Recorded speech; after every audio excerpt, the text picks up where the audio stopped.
sour na tofu. Kaya pinafry ko muna yung tofu. Igigisa ko yung sangkap sa aking tofu, sweet and sour. Igigisa ko lang ng kapunting mantika tong aking mga sahog. Sa sweet and sour, request ng mga anak ko to.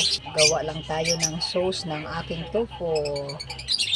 Tapos ilalagay ko na yung pampalapot na cornstarch.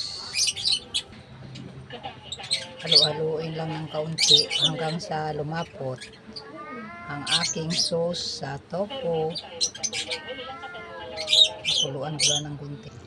Ngayon ilalagay ko na yung tofu na pinray ko kanina.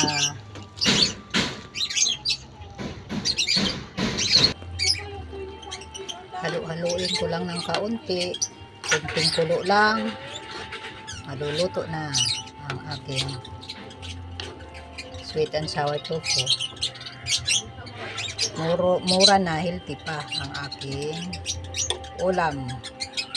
Lalagyan ko na ng pineapple tidbits bowl. Ito na po ang aking sweet and sour na tofu. Luto na po. Yummy, yummy. Mura na, healthy pa.